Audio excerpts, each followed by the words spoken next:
Hey, comme annoncé la semaine dernière, on va s'intéresser aujourd'hui à un manga qui est sorti il y a très peu de temps, qui est passé un peu inaperçu. J'ai pas l'impression que ça en parle beaucoup, mais il mérite qu'on en parle. Donc c'est ce qu'on va faire cette semaine avec Que reste-t-il de nos rêves?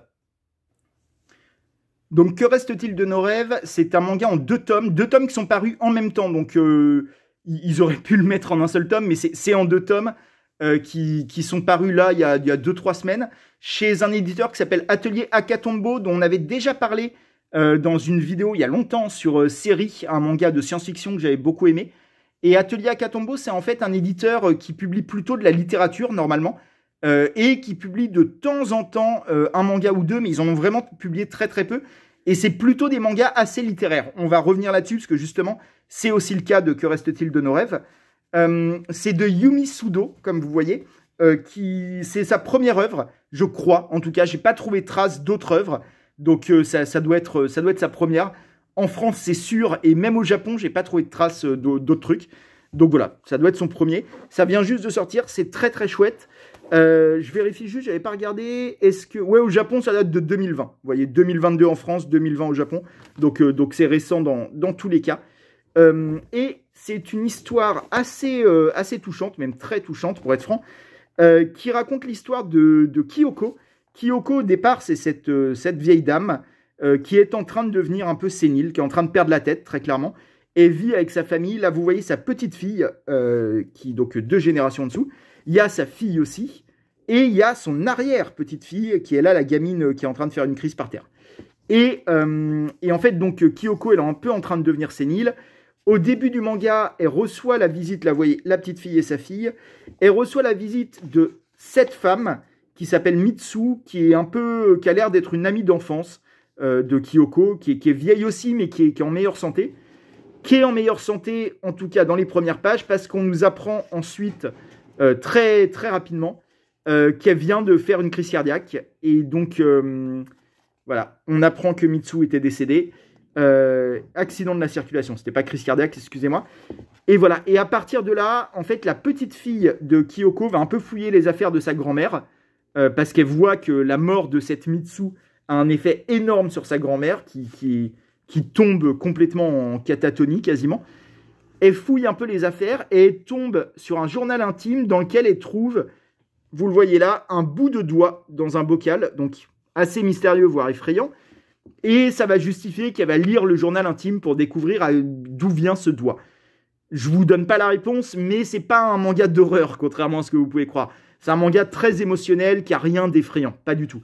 En fait, l'histoire, à partir de là, on va suivre, avec la petite fille qui lit le journal intime, on va suivre la vie de Kyoko et de Mitsu, en partant, si vous voulez, du présent pour aller de plus en plus loin dans le passé. C'est-à-dire de chapitre en chapitre, on va reculer dans le temps. Là, le premier, par exemple, il est en 88. Et le suivant, il sera peut-être 10 ans avant. Et donc, on remonte comme ça le temps, où on démarre avec des personnages qui sont déjà un peu vieux. 88, même si c'est pas le présent, Mitsu et Kyoko sont plus tout jeunes non plus. Et on va revenir comme ça dans le passé. On va les voir d'abord en situation de mère de famille, et puis après, on va voir la naissance de leurs enfants, et puis après, on va voir comment elles ont rencontré leur mari, des choses comme ça. Et on va découvrir petit à petit ce qui lie ces deux femmes. Et notamment, je veux sans tout vous raconter, c'est très clair assez rapidement que ce qui lie ces deux femmes, c'est surtout l'amour. Qu'en fait, il y a un amour homosexuel entre elles, et qu'elles n'ont jamais vraiment osé se l'avouer, ni à elles-mêmes, ni vraiment l'une à l'autre, ni au monde, et qu'elles vivent un peu, qu'elles ont vécu toute leur vie sans jamais perdre contact. Elles sont restées en contact l'une de l'autre, mais sans jamais non plus s'avouer totalement ce qu'elles ressentaient. Donc c'est une histoire assez triste, un peu de frustration, de déception, d'émotions qui n'ont jamais été au bout de ce qu'elles voulaient aller. Et c'est très touchant. Et c'est raconté avec une justesse dans la manière dont sont dépeintes les émotions, les sensations des personnages. Y a un vrai truc, ça fout la chiale. C'est très, à la fois très triste, mais très doux. Les personnages sont bien intentionnés l'une envers l'autre. Elles essayent de faire au mieux avec ce qu'elles ont. Et ce qu'elles ont, malheureusement, ne leur permet pas grand-chose. Y a le poids de la société sur elles. Le poids de la société, j'allais dire le poids de la société japonaise, mais pas que. Justement, c'est intéressant parce que Yumi Sudo est japonaise, elle parle de japonais, et ça nous permet aussi, sur une histoire comme ça, de voir que, en fait, les spécificités, on en fait tout un plat de la culture japonaise très traditionnelle qui écrase un peu les membres. Alors, c'est sûrement vrai, mais en fait, c'est vrai de plein de sociétés, la nôtre y compris. Et en fait, finalement, ce qu'on voit dans ce manga-là, que Kyoko et Mitsu, elles auraient pu, à certains moments, trouver le courage de se rebeller contre ça. Elles ne l'ont pas fait. Ça ne veut pas dire que c'est de leur faute, mais en fait, on a le droit au Japon de pas vivre dans la tradition, de pas être à 100% un bon japonais, entre guillemets. On va pas avoir une peine de mort. Et Mitsu et Kyoko en sont conscientes, et en même temps, elles n'arrivent quand même pas à sauter le pas. Elles se sentent quand même obligées de suivre la trace de leurs parents, de suivre les traditions, de taire leur amour entre elles, de faire en sorte que ça ne se sache pas. C'est très doux et très dur à la fois. Moi, j'avais les larmes pendant le manga. C'est très très beau. Cette histoire, en plus, ce mécanisme de narration rétrospective où on va de plus en plus loin dans le passé, crée un truc très intéressant où ça évite la linéarité habituelle des histoires, où d'habitude, on va d'un point A à un point B. Là, on va plutôt d'un point B à un point A. Et ça permet de raconter l'histoire autrement en connaissant déjà la fin, mais en ne sachant pas comment on y est arrivé. Ça permet quelque chose de nouveau aussi dans la narration. Et ça m'a fait penser d'ailleurs à un roman qui s'appelle La pluie avant qu'elle tombe, de Jonathan Coe. C'est un auteur britannique. Alors, je ne peux pas vous montrer le roman parce que je ne l'ai pas. On me l'avait prêté. C'est comme ça que je l'avais lu, mais je ne le possède pas. Mais c'est un très bon roman et qui ressemble beaucoup, beaucoup à Que reste-t-il de nos rêves. Alors, c'est pas exactement la même histoire, mais ça se base vraiment pareil sur une grand-mère qui meurt, une petite fille qui trouve... Alors là, c'est des cassettes audio qu'elle va écouter et où la grand-mère raconte sa vie. Et il y a des histoires très, très similaires, notamment un rapport à l'homosexualité aussi. Donc, ça ressemble beaucoup sur le papier. Dans les faits, il y a des différences quand même, mais c'est deux œuvres sœurs. Si vous avez aimé Que reste-t-il de nos rêves et que vous voulez quelque chose d'assez similaire, mais en littéraire, je vous conseille vraiment La pluie avant qu'elle tombe de Jonathan Coe. Et sinon, au cinéma, il y a le film Memento, alors qui n'a rien à voir, qui est un film d'enquête, film policier, quoi, mais qui, pareil, est construit à l'envers. Je ne sais pas si vous connaissez, de Nolan, qui est un film, on démarre par la fin et on finit au début. Et toute l'histoire est construite pour que ce soit fait comme ça. C'est-à-dire, croyez pas que ça casse le suspense, qu'on connaisse la fin. Au contraire, le suspense se trouve dans l'idée de comment on en est arrivé là, en fait. Et puis, il y a Irréversible aussi au cinéma, de Gaspard Noé, alors qui est un film très, très hardcore, que je vous conseille pas vraiment, mais qui, pareil, est construit à l'envers, comme ça. Et donc, Que reste-t-il de nos rêves est très chouette, très bien construit, très bien raconté.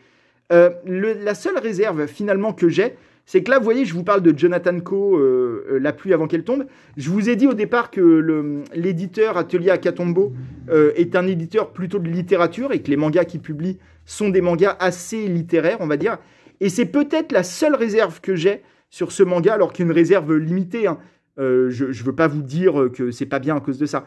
Mais c'est qu'en fait, je trouve que Yumi Sudo, l'autrice, ne tire pas énormément parti de ce que j'appelle la spécificité du média, c'est-à-dire du fait que c'est un manga. Cette histoire, l'histoire de Mitsu et de Kyoko, ça aurait fait un très bon roman aussi, voire même ça aurait fait un meilleur roman, parce que on aurait eu accès à l'intériorité des personnages, à leur psychologie, ce qui n'est pas vraiment possible en manga. Ça aurait fait un très bon film également. Et c'est un manga, c'est le droit de l'autrice, hein, elle a envie de faire du manga, elle fait du manga. Sinon, elle aurait écrit un roman, il y a pas de souci avec ça. Enfin, c'est pas à moi de dire ce qu'elle doit faire. Mais il m'a manqué un petit truc qui tirerait parti du fait que c'est un manga. Comme vous le voyez depuis tout à l'heure, le dessin est pas fou. C'est pas nul non plus, mais franchement, c'est vraiment pas ouf. Je dis c'est pas nul, mais en vrai, sur des cases comme ça, on n'est quand même pas sur un très bon niveau. Alors, encore une fois, je crois que c'est son premier. Donc, elle a largement le temps de s'améliorer. Les héroïnes sont pas mal. Les personnages secondaires sont souvent assez ratés, je trouve. Mais les deux héroïnes ont vraiment quelque chose en plus. Là, vous les voyez là.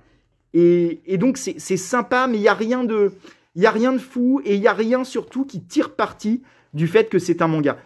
En roman, ça aurait pu être raconté exactement pareil.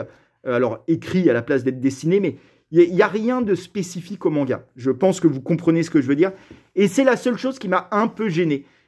J'aime bien, moi, quand je consomme une œuvre, si je puis dire, que ce soit un film, un manga, une BD, un roman, un jeu vidéo, j'aime bien que ça ait été pensé pour être ça et pas autre chose. C'est pour ça qu'en jeu vidéo, par exemple, j'aime pas trop les jeux un peu film interactifs. Qu'en livre, souvent, les romanciers, on essaye d'éviter les scènes d'action, les choses comme ça, parce que c'est pas qu'on n'aime pas, c'est qu'en fait, c'est mieux en film, par exemple. C'est très dur, une scène d'action en livre. Alors, moi, j'essaye de temps en temps, mais on sait que c'est pas fait pour ça, un livre, entre guillemets. Et c'est les spécificités des médias, quoi. Chaque forme artistique permet des choses que les autres ne permettent pas, mais en contrepartie, sont parfois un peu limitées pour certains aspects. Et là, je trouve que reste-t-il de nos rêves? Ça aurait pu être une œuvre, ouais, un film, un livre. C'est un manga, c'est très bien comme ça, c'est un très bon manga. En fait, c'est une très bonne histoire. C'est pas un très bon manga. C'est une très bonne histoire qui va beaucoup vous toucher, qui va vous mettre l'alarme et qui vraiment va... Vous allez la retenir. C'est très beau. C'est très très beau. Vous allez la vivre pendant la lecture. Mais c'est pas un manga qui tire parti de ça. Donc c'est un manga moyen pour une excellente histoire. Voilà, c'est tout ce que je peux dire. J'espère que ça vous a quand même donné envie parce que, comme je dis, Atelier Akatombo, c'est un tout petit éditeur. Là, que reste-t-il de nos rêves? Je pense qu'on est sur un manga qui va pas attirer les foules, si vous voulez. C'est pas le nouveau Naruto, hein, a priori. Donc, j'aimerais que ça en parle un petit peu quand même parce que c'est chouette. J'ai envie de voir ce que Yumi Sudo va faire dans ses prochaines œuvres. Peut-être que, justement, elle va trouver quelque chose par rapport au dessin, tout ça, qui va faire exploser un peu son potentiel. Parce que d'un point de vue scénaristique, c'est déjà très très bien. Donc voilà, j'ai envie que ce manga vive sa vie, que ça peut intéresser en entendre parler. Donc si ma vidéo peut servir à ça, j'en suis heureux. Je vous laisse là pour cette semaine, vidéo un peu plus courte que d'habitude. Je vous remercie. Et puis je vous dis à la semaine prochaine avec un autre manga. Ciao!